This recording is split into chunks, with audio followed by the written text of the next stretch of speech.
Welcome to Treasure Valley Podcast. I'm Chuck. Today's episode is brought to you by LowerGentry Studios. LowerGentry Studios is a film production company specializing in high-quality productions at a low cost. You'll be able to catch their new web series, Canyon County, on YouTube starting December 19th, 2018. Today, I chat with Ray Chao over the phone. He is the coordinator for the Twin Falls Sandwiches Film Festival. It is coming up very soon, November 2nd and 3rd. It's a lot of fun. We go into the history of the festival as well as what to expect this year. Enjoy. We are on the record. Hello, hello, hello. How's it going, Mr. Chao? Good. Excellent. This is Ray Chao from sunny LA. Thanks for calling in today. Hey. We are going to start with, we want to do 20 questions. 20 questions on the podcast. We can do more. We can do less. Is this timed? They can be. I don't have a timer, but one of us will have to count if that's the case. I'll count on my fingers. Okay, perfect. So we have 10 fingers for each question. No. Nice. So what I want to start with is what do Twin Falls, Idaho, local film, and improv comedy have in common? Just curious if you know the answer to that question. Yeah, the Twin Falls Sandwiches Film Festival and Katie Neff and Steve Kaminsky. Awesome. Can you tell us a little bit about sandwiches? Yeah. The name is kind of unusual, but that's by design. It's supposed to pique your curiosity because there's a lot of film festivals out there, and obviously I wanted to pay homage to Twin Falls, and I came up with sandwiches because sandwiches, each letter of sandwiches spells out a genre of film. S is for short films, A is for animated, et cetera, et cetera. You have to go to our website to figure them all out. But it was a way of me just trying to create a film festival that was inclusive of all genres, and also something that I thought was kind of catchy. And I kind of, you can make a lot of bad jokes about sandwiches, or you can make good jokes about sandwiches. There's nothing in between. Like to say, it's not a great. There's nothing in between. No, and we like to say that making a film is like making a sandwich. It's going to be unique, have a lot of different ingredients, and every sandwich and every film is going to be different. Right on. And this is the third year of Twin Falls Sandwiches Film Festival. Yep. I might be bouncing 2018. around. I'm kind of bouncing around on some of these questions, but I want to know, what are you looking forward to most on that one? Well, this is our third year, and every festival just gets a little bit. It operates a little bit more smoothly from our end, and we're also seeing more submissions, which means higher quality of films. And we've always emphasized not only filmmakers and films made in Idaho and the surrounding areas, but we've also been very lucky to have a lot of films submitted from all over the country. So there is definitely an international flair to these films. And I think, every year the quality of film gets a little bit better, and the level of participation from the filmmakers gets, they're a little bit more excited about the event and looking forward to it. So it's like anything, it takes time to grow, and we're in our third year, and I think we're making tremendous progress. And I have a lot of questions about the Twin Falls Sandwiches Film Festival, 10 to be precise, I guess, but we can go off on a tangent if need be. Would you like to answer a question not related to the Twin Falls Sandwiches Film Festival, just so we can get to know you a little bit more? Of course. Excellent. So if you could sell your soul to the devil, what would you sell it for? And you can't say unlimited souls, because that's kind of like wishing for unlimited wishes, so that wouldn't count. Right. Well, first off, is there going to be like a Groupon or anything? Because that might affect my answer. That's true. I feel like that's the devil's work, because you end up with the Groupons that you never use, and you're just out cash. I don't want to give my soul away. If I were to sell my soul, first of all, it would probably require quite a bit of negotiation. And I think, I don't know who would drive a harder bargain, me or the devil. It would be pretty close. But I think if I were to sell my soul, I think it might be for the ability to maybe read people's minds. Ooh, I think if I had that superpower, I think I would call that an even deal for my soul. that would be a good one. A Yeah. superpower. I didn't even go. I was going right to money. I guess you could get a lot of money with that. Yeah, I think I could parlay that into money, but being a very poor, starving artist, money is not high on my priority list in general. Just food. Which, yeah, just sandwiches. But yeah, I think I would, a power like reading people's minds, that could be used for good or for bad. So, maybe I'll dabble in a little bit of both. And then what if you could transmit that then too? And then when you did order your sandwich, you wouldn't have to use as much time. Right. It'd be much more faster because, they would know, that I like spicy mustard, for example. Like that movie Inception, but without all the special effects. And a little bit more straightforward. Yes. Direct. So my next question is packing to go to the Twin Falls Sandwiches Film Festival. I just want to know if I should pack these items or not, based on your opinion. Great. Yes. If I'm going to Twin Falls for the weekend of November 2nd, and 3rd, yeah, should I pack socks? Definitely. Okay. Should I pack swim trunks? Definitely, especially if you stay at the official hotel, the Best Western Plus, with 24-hour indoor heated pool and jacuzzi. Oh, nice. That sounds pretty fancy. Yeah. The 24-hour thing is really the selling point, because most hotels have pools and they're very restrictive in terms of when you can use them. But the Best Western Plus in Twin Falls, 24 hours. I don't know how many times I've had to resort to a bath at 3:30 in the morning because there wasn't a swimming pool available. So I mean, one weekend I didn't even have a room. I just stayed in the jacuzzi. What about sandwiches? Should I pack those? No, you should not pack sandwiches. Oh, okay. For a variety of reasons. One is they're really hard to stay fresh. Okay. Two, another one of our sponsors. This is like perfect because I'm plugging all our good friends. Oh wow, that's kind of interesting. The questions lined up that way. Yeah. What the hell?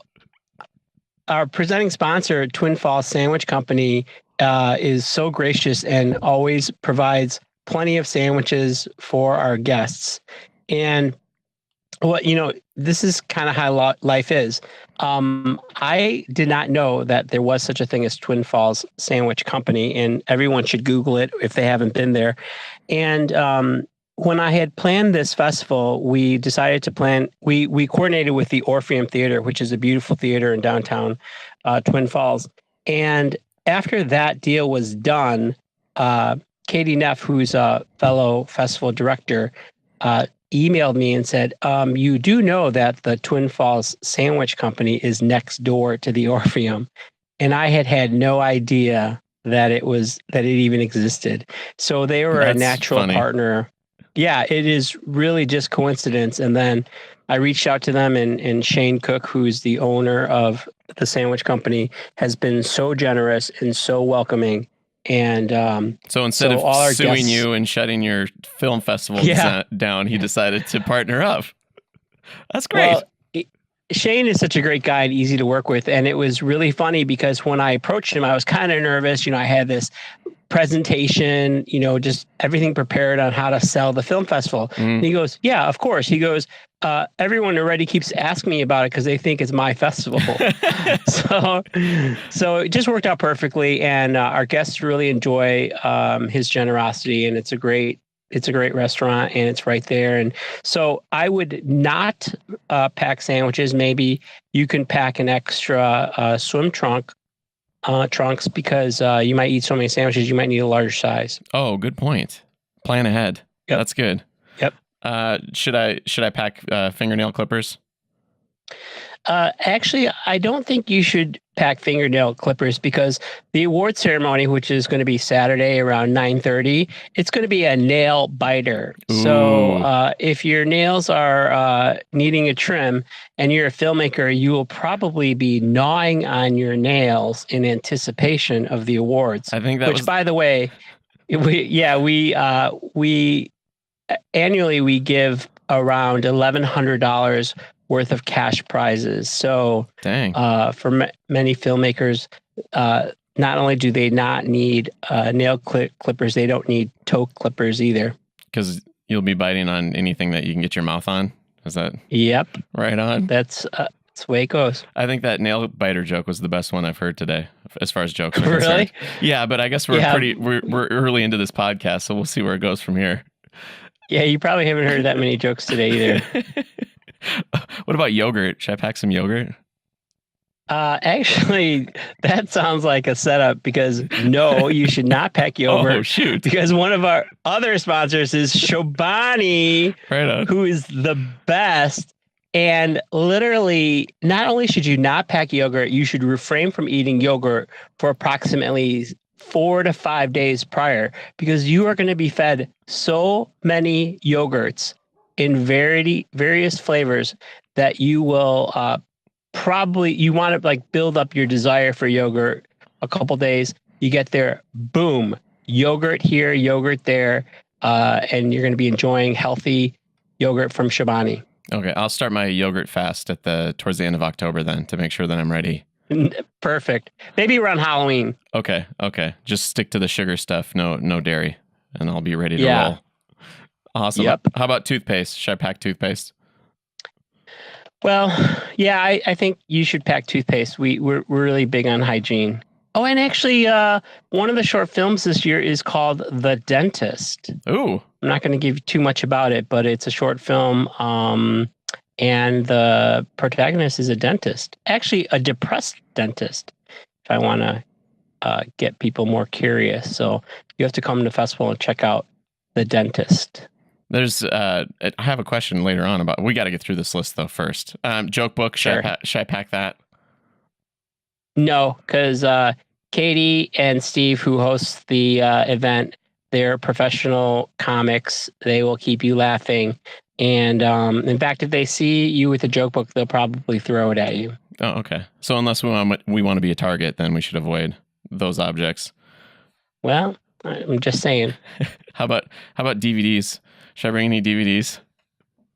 Actually, no, I would pass on the DVDs because they're kind of like very, I don't know, 1990s or something. I mean, everything's electronic nowadays. So we don't need a DVD. Nope. Plus, you're going to be projecting all the sweet films. That's where I was going with that all one. The films are... Yeah, it's okay. Okay, see, I don't have the ability to read minds. Yeah, you don't need DVDs, dude. You haven't sold we yourself got yet. 50 films. Yeah, you can edit that part. Dude, we got 50 short films being screened. You don't need no DVDs. Sweet. That's good to know. So we talked about when it takes place, I guess, and then where. Those were a couple of my other questions. And then what you look forward to. I covered that. So let's move on to the less serious questions. Sure. Well, very serious. Those are the serious ones. I have two stacks. Well, these ones are serious in a different way. So you're walking in a forest and you find a suitcase. The suitcase contains $1 million and a single note which reads "Don't," written in blood. What do you do? Well, this is a little bit of a contradiction of what I said earlier about not caring about money, but I totally rip up the note and pretend I never saw it. Nice. You'd be able to convince yourself that you never saw it? Oh, absolutely. Huh. I don't even remember, things that happened 5 minutes ago. Oh, that's a good point. I guess in a couple of years, you'd be like, whatever. No problem. Okay, so that's not ominous. You're like, whatever. Don't what? I'll take this. No problem. Don't take this note. Okay. Yeah. So I have some expert questions and some trivia in here as well. Can you spell misspelled? I think it's MISPELLED. Ah, see, there's two S's in there. That's the trick question. Ah, It's one of the most commonly misspelled words in the English language is misspelled. really? Yeah, there's a little irony for you. I had to look that But one now up. the good thing is, now that I misspelled it, I will always remember how to spell it. You're welcome. I am a teacher, Thank you. so I pride myself in these small lessons. Well, lesson learned. So what about Twin Falls makes it a good place for hosting a film festival? You know, Twin Falls has been amazing on so many levels. And the reason why we chose Twin Falls was first, Katie and Steve Katie is from the area. She's from Jerome and her family is there. And, you know, Steve and Katie would be performing at the Orpheum and I would see these beautiful pictures of the theater. And I was like, what is this theater? It's gorgeous. And it turns out to be this, you know, magnificent, just kind of a historic cultural center. And I took a trip out to Twin Falls and I just fell in love with Twin Falls. The main street is really nice and everyone's super friendly. And then there's abundance of nature. You know, there's the waterfalls, there's the gorge, and there's, you know, everything, the expansion bridges, and people are super friendly. You know, it's a really nice destination to begin with. And then to have the film festival has been great because it's something that Twin Falls didn't have before. So I feel like in that sense, we are providing something to the community that maybe they didn't know they needed, but now that they have it, I think they really appreciate it. And it's a great place. You know, I've actually had a bunch of friends come specifically to the film festival, and they've all just fallen in love with Twin Falls. In fact, 2 of them are coming back again this year after visiting last year. And then unfortunately, the third friend is unable to come because they live in New Hampshire now. But, you know, I tell the filmmakers, I tell anyone not familiar with Twin Falls, I tell them you're going to be in for a surprise. You're going to love Twin Falls and you're going to want to come back. And sure enough, that's what most of the people say after they visit. Right on. Yeah, it's a cool town. That downtown is really looking good too. I went there last year, and then prior to that, I think I'd been there like, I want to say like 5 or 6 years earlier, and it's just really looking nice. For sure. Yeah, I mean, I'd like to say that I was the reason why they've really made a lot of improvements in the last 3 years, but I think it was independent of our film festival. But the downtown street has been remodeled. It's gorgeous. There's new businesses coming up all the time. There's going to be a brewery, Kodo, brewing company right there on Main Street. There's shops. There's restaurants. It's really ideal. There's really a lot to do in Twin Falls. And of course, their claim to fame, Evel Knievel jumped the Snake River there back in the day. So yeah, Twin Falls has got a history of being kind of ahead of their time. Remarkable feats. So come for the film festival, stay for the remarkable feats. Very good. I'm going to use that logo. You're welcome. Again. Thanks. Just don't misspell it. Yeah.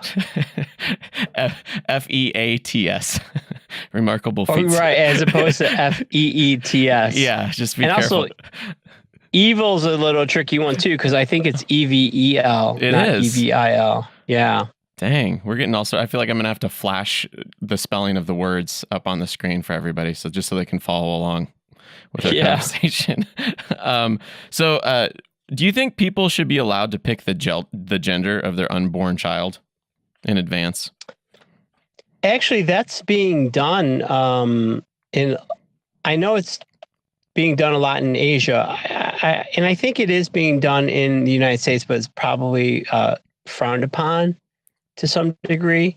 You know, I think that technology is a good thing, and we do need to maximize our use of it. I guess I'm a little bit on the fence. I think if you want to, I think you should use that technology.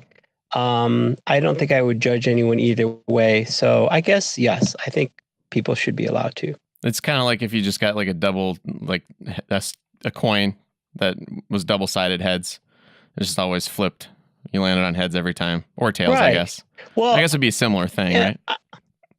I mean, it probably would be. I mean, I also think that, if we don't let people, I think the thing that I would really want to ban is I would like to ban gender reveal parties, because those are just like, they're not even a thing, because the gender reveal is like, it's either a boy or a girl. It's not like, there's a lot of choices. So I feel like it's a lot of to do, and you got to find someone, you got to hide it from the parents, and then they got to give them a secret envelope with the gender, and your friend has to like get pink balloons or blue balloons and put them in a box. I think it's ridiculous. So I think I'm probably more likely to ban gender reveal parties than I would be choosing your gender. I guess you'd be in favor of choosing the gender then, so they could have the party would just be superfluous at that juncture. That'd be. Yeah, that's a good point. Yeah. Actually, so, I amend my answer. Okay. I'm not only not opposed to it, I think gender selection should be mandatory. You pick that so we don't have to have another party for your damn child. So congratulations, you're pregnant. Do you want a male or female? Baby and then shower. They have to choose right there. Yeah, they have to choose right there. Sweet. I like that too. That makes everything easier for everybody. You've convinced me. So do you have some good uses for old coffee grounds? That's my next question. Oh, absolutely. They're great fertilizer for your plants. Oh, okay. And they make your house smell like coffee. That's true.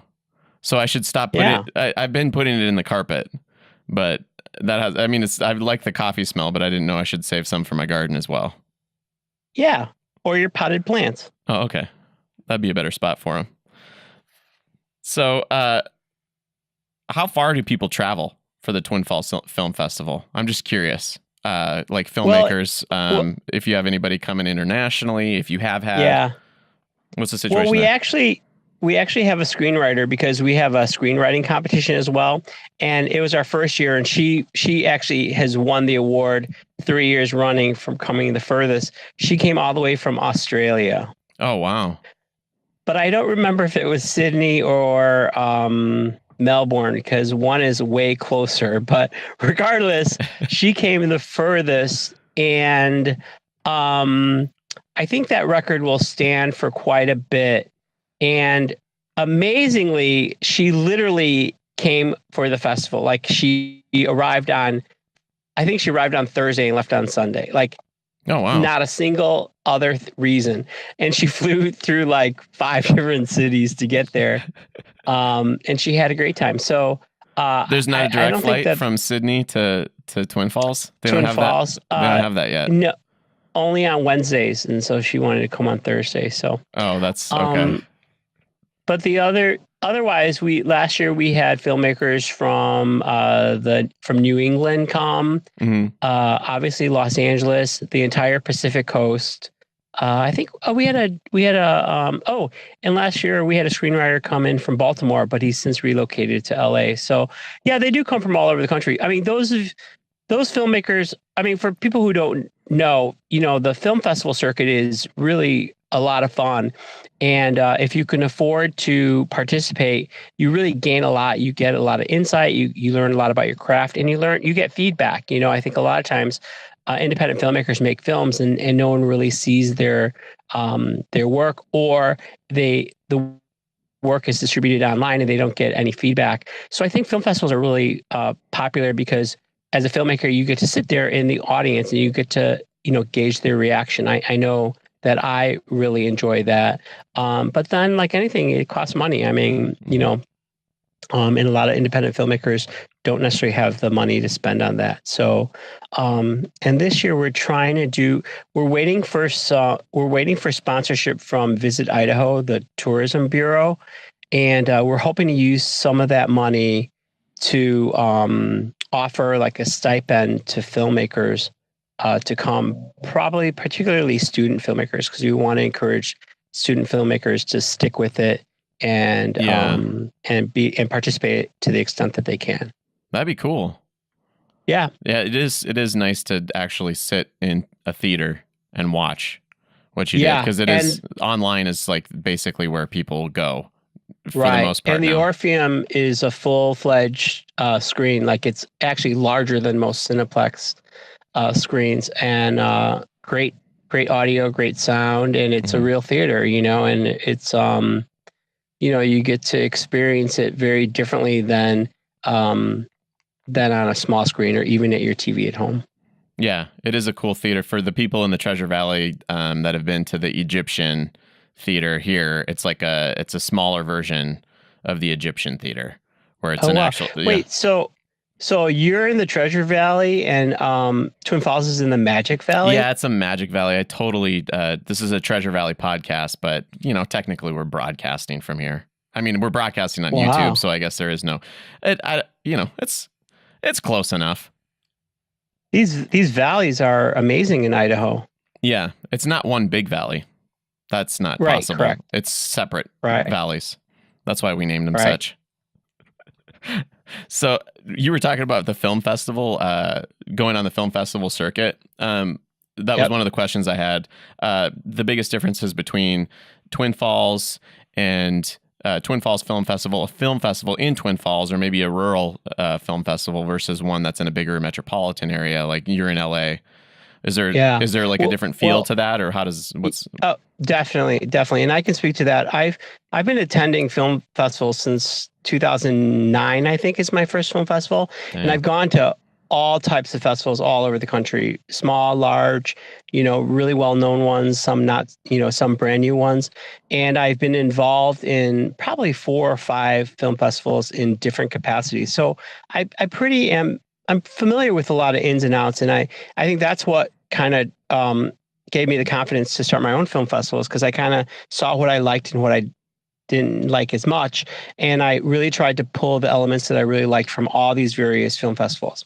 Coincidentally, I run another film festival in Los Angeles. It's called the Die Laughing Film Festival, and it's horror films and comedy films.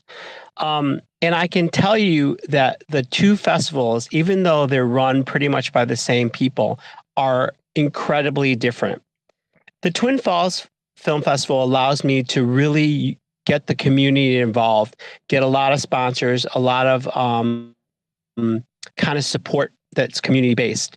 And that really makes for a great experience for the audience as well as the filmmakers. In Los Angeles, we probably have, I don't know, at least 60, maybe 100 film festivals in Los Angeles through the course of a year. So the events are very, very different. You have the very, very big film festivals, very established, and those are very, can be kind of ritzy and, very industry heavy. And then you have the smaller film festivals, like my film festival, which is technically more of a regional film festival, but it's in a large city. And the feel is very different, because I think when you're in Hollywood, you kind of make your choices based on with an eye towards your career. Like, what can I learn from this, or who can I meet here, or how do I benefit from this career wise, as opposed to purely going to a film festival just to enjoy the films. So it's not to say that that's any better or worse, but it is kind of a different attitude. And I think the expectations are different too.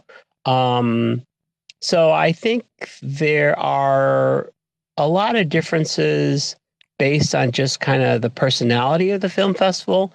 But in terms of programming, clearly, like a smaller film festival is going to be limited in terms of the type of films that get submitted, whereas a large film festival, either because it's more prominent or in a larger metropolitan area, they tend to get films with maybe more star power or more well-known people attached to it. But that doesn't mean that those films are better. It just means that those films are going to be different. Yeah, and yours is definitely a lot of fun in Twin Falls. I haven't been to the Die Laughing. Well, thank you. Yeah, it's last year when I went, it was a blast. It was a lot of fun. You got to see a lot of good movies, and everybody was very interactive. which was cool. Thank you. That's actually a good point. Interactive is a good way to describe it. I feel like when I think of Twin Falls, I think of it as very, very much like a community event. Whereas my film festival in LA, it's a little bit more business-like, and that's not that necessarily bad. But also because it comes from the same kind of source, I do really try to foster a community as well. But I think in a very general way, Hollywood doesn't necessarily lend itself to that because as an artist in LA, you're constantly being pulled in directions of, attending this, attending that, going to this.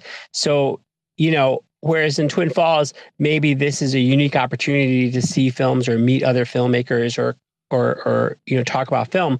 Whereas in LA, like that's all we do. Like, your waiter's a filmmaker, and you're everyone's talking film. It's very hard to escape the industry in Los Angeles. You're filming as you're already out. There's already a crew following you around. Yeah, right. Exactly. So you don't really need to attend a film festival to talk film. You can talk film to your doorman, and he might even be more experienced or knowledgeable than yourself, It's like I have a question along those lines. So that's great that you brought this up. Since you're living in LA near Hollywood, have you ever touched a celebrity? And if so, did it feel regular or different? I can't say that I've ever touched a celebrity. I see them quite often. Okay. It's unfortunate that in Hollywood, like it's typically frowned upon or like, discouraged. You're discouraged from like running up to celebrities and touching them and even bothering them. So that I don't like because my first instinct is to just immediately embrace them and, and fawn over them and take selfies, but that's kind of frowned upon. So it takes a lot of restraint to kind of rein that in. But I wonder if I ever did touch it. Well, I think the closest I got, I once got in a fight with Minnie Driver over a turkey sandwich. Oh. And we might have touched hands by accident as we were like grabbing at it. It was like really late at night. It was at a coffee shop. They're not a sponsor, so I'm not going to mention which one. Okay. And there was only one turkey sandwich left, and we both kind of grabbed it at the same time. And I mean, she was playfully like, ah, ha, ha, ha, ha. But then her bodyguard had a different opinion about what was going on. No, she didn't have a bodyguard. But I was like, that's my sandwich. Like I was all in, and she was like laughing it off. Mm-hmm. But at the end, I acquiesced and I gave it to her. Yeah, because she couldn't afford to go get a sandwich somewhere else.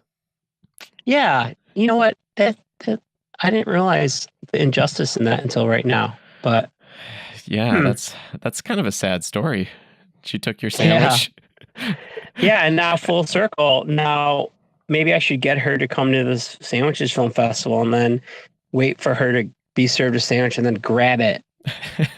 Be like, this is what I wanted in the first place.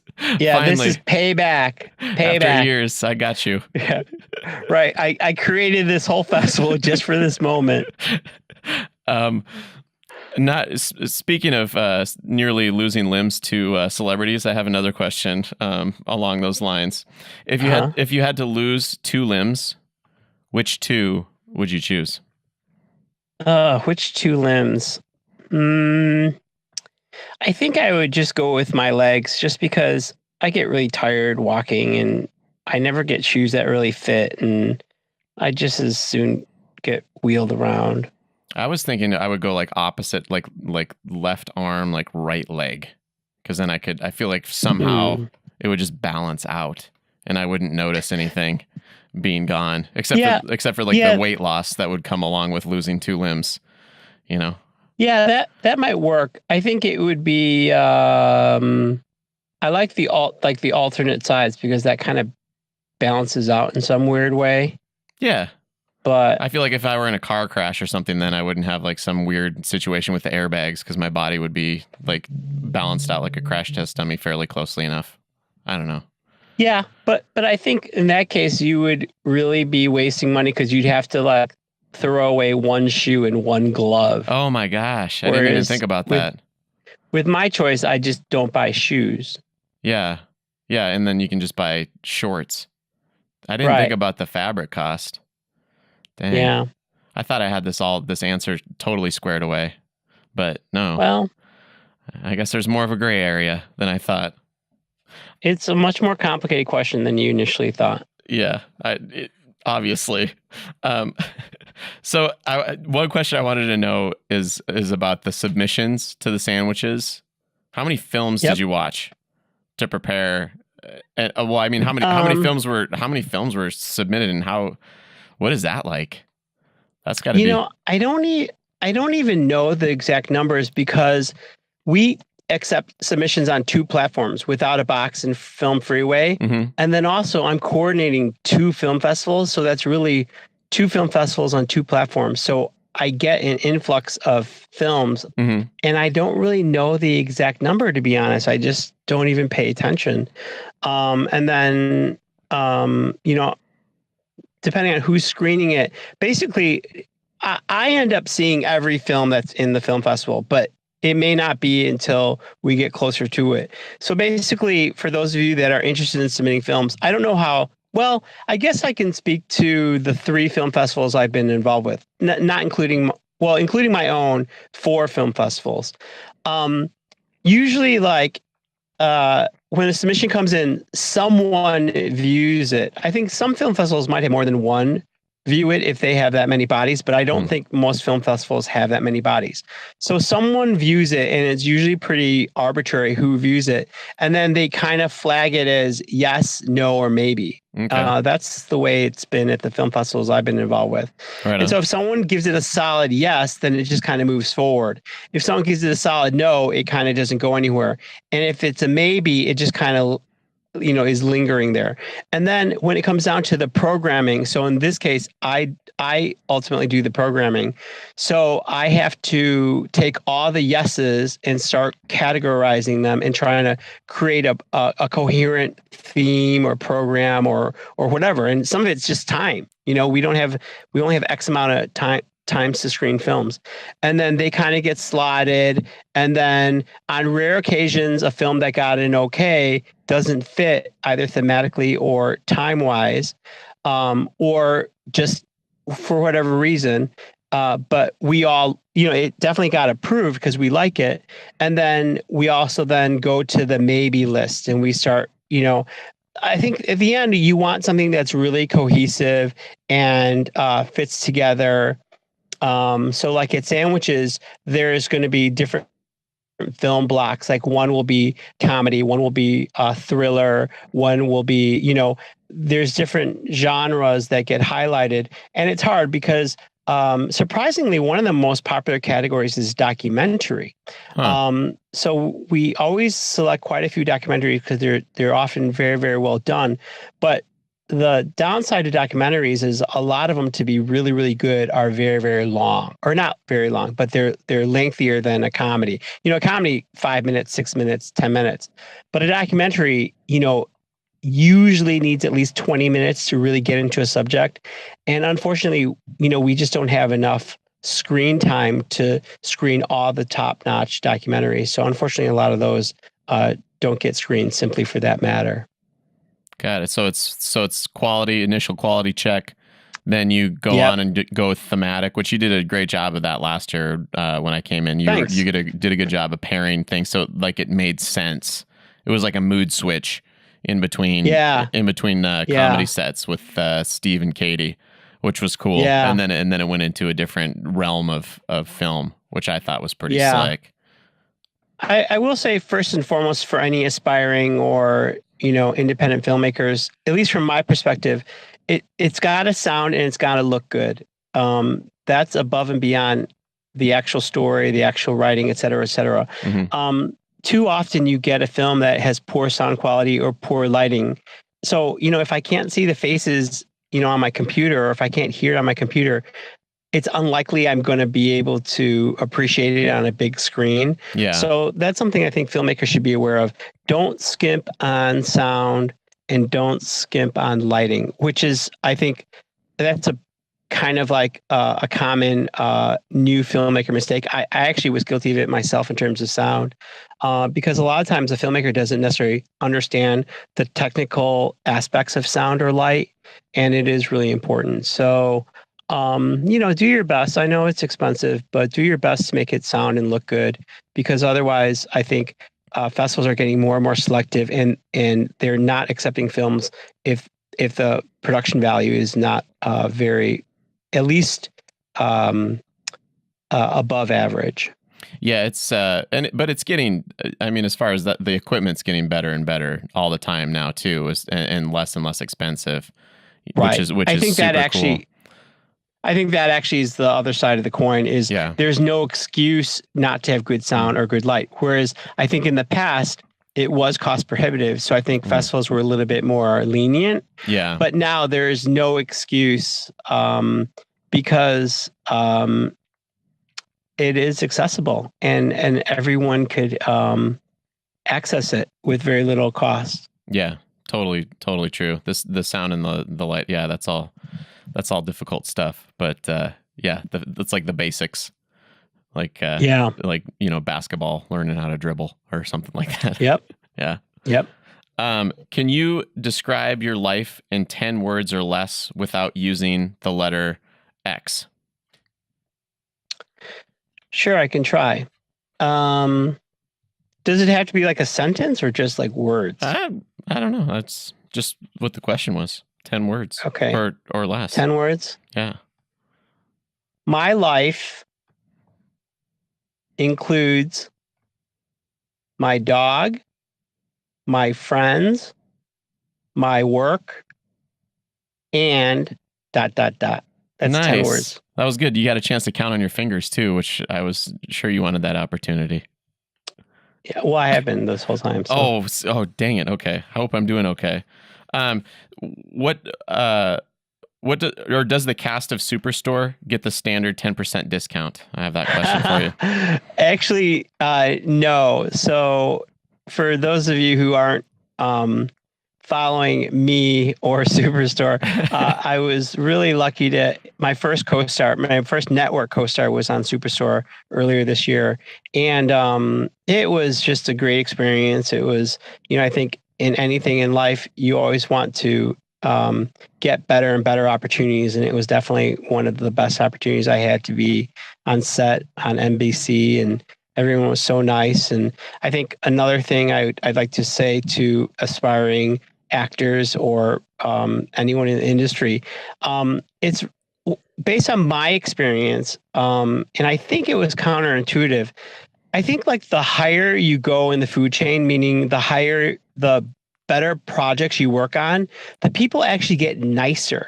Which I think most people think like people get meaner or harsher or stricter, and it's really the opposite. And I can say that in terms of casting directors, production teams, everything. It's like they get nicer. And I think the reason is because they are a lot more confident, and they're more established, and they don't really have anything, they don't have as many like kind of stressors that someone's starting out, like a new director or someone shooting their first pilot for a network, or a casting director that got their first feature, I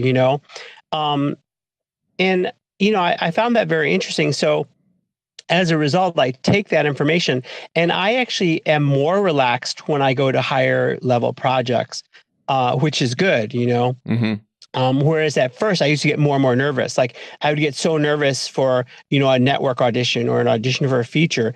And then I would find that they were actually so much nicer and more professional than some of the others who might be more stressed, more staffed, have less resources, and maybe feel more pressure. You go to some of these casting directors and, for big shows, and they are so well established and they are trusted so much that it just is much more breezy and relaxed, because they either like you or they don't. And it really a lot of times it has nothing to do with talent. It's just how tall you are, what ethnicity you are, how you look, your weight, whatever.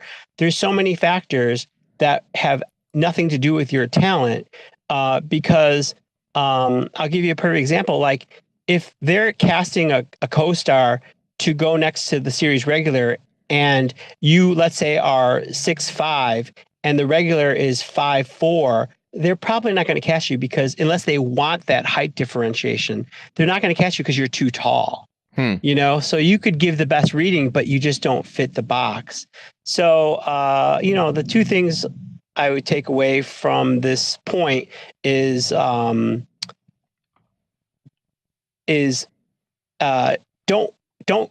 get more stressed when you get better auditions or better opportunities. You should actually be more relaxed.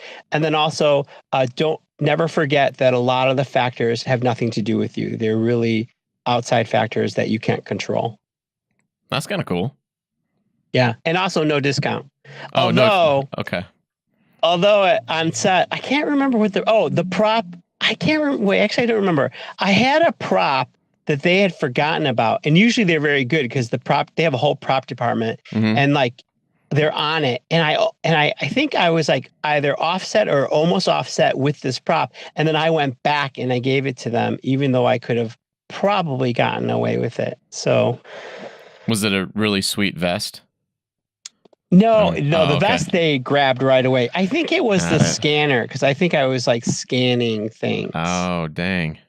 Well, it was definitely something, because I remember they were laughing because I was like, yeah, I could have gotten away with it. But yeah, it's like absolutely, like the crew is nice. And, I feel like, not that crew is not nice on other projects, but I think the level of stress is very different, I think. That kind of makes sense too, in the sense that you would imagine that the people that are aspiring to get to that point that aren't there yet, it would be a different feeling once that's your job, if that's what your aspiration is. Definitely. So I got a couple more questions left for you. Great. What type of diet allows for the best athletic performance? Probably Chobani yogurt, Cliff Bars, and sandwiches from Twin Falls Sandwich Company. Oh, cool. So this could be actually like the film festival could be an athletic retreat too. And then you can go out for a swim. You can swim, get your laps in from like midnight to 2 a.m. after all the screenings.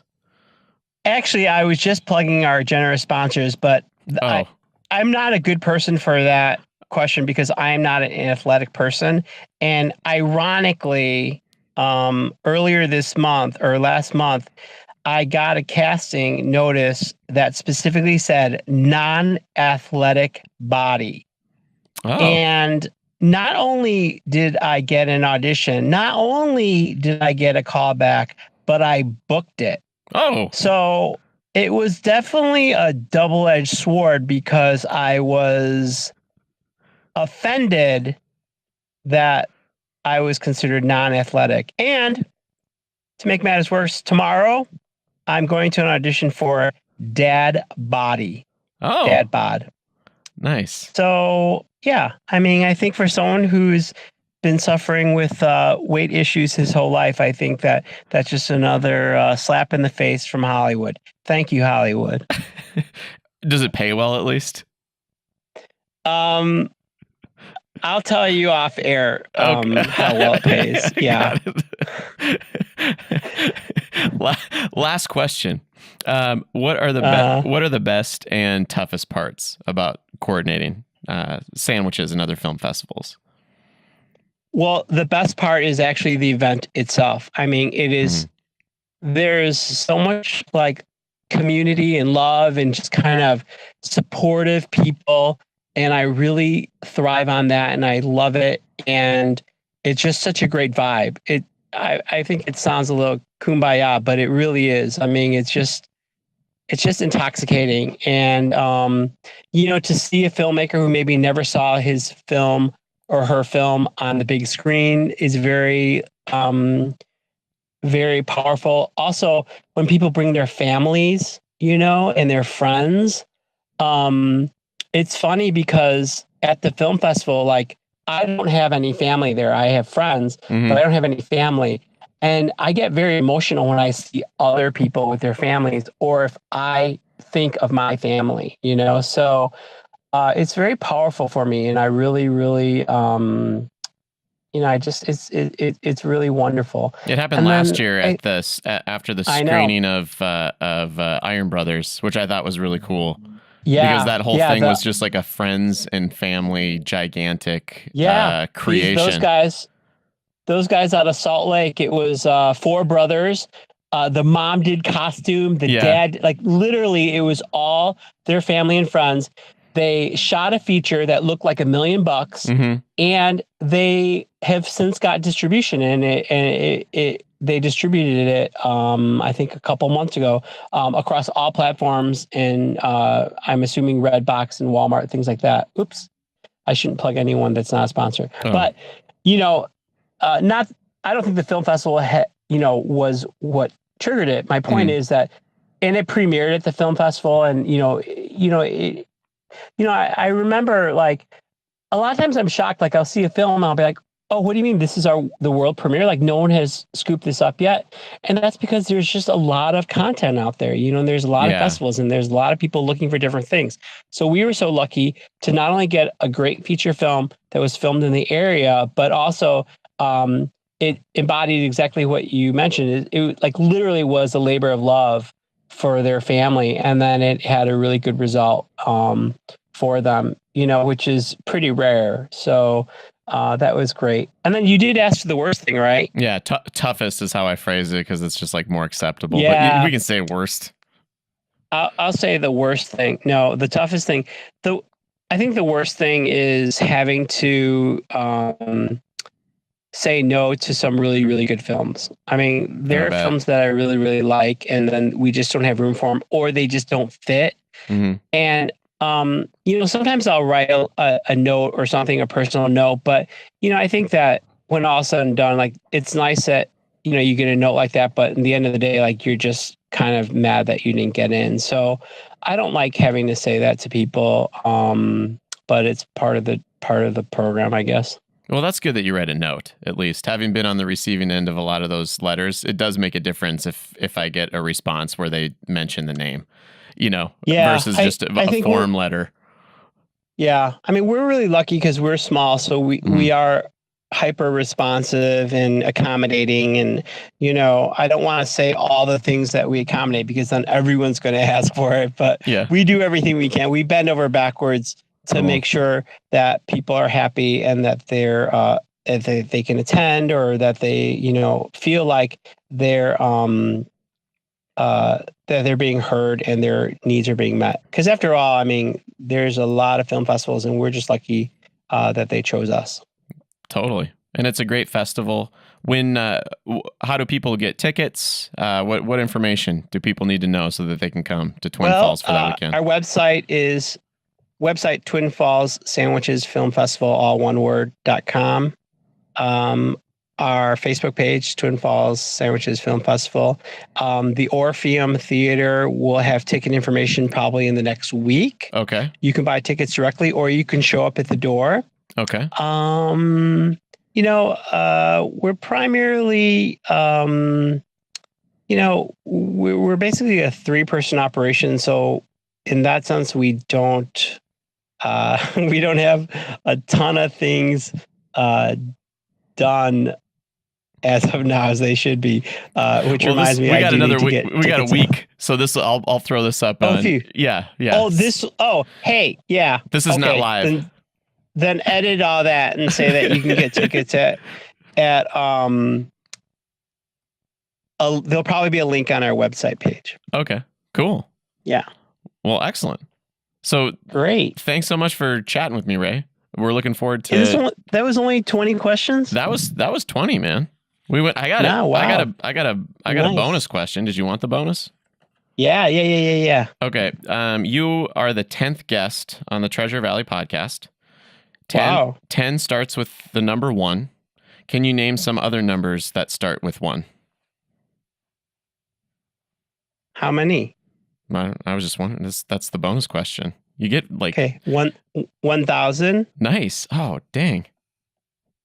1 million. Okay. 1/8. Oh, if you get into the fractions, I don't even know how many points that's worth. I should probably start assigning point values to these questions. Yeah. 11. I don't want to complain, but I don't think that was worthy of a bonus question. Well, I was going to come up with more, but then my brain was empty at that juncture when I got to the cards. That was the best. Okay. I'll cut you some slack. Thank you. I appreciate it. All right, Ray. Well, thanks so much for chatting. Well, it was a blast. Yeah. Thanks for having me. Yep. And I'll be seeing you on November 2nd for sure. Yeah. Look forward to it. All right. Bye.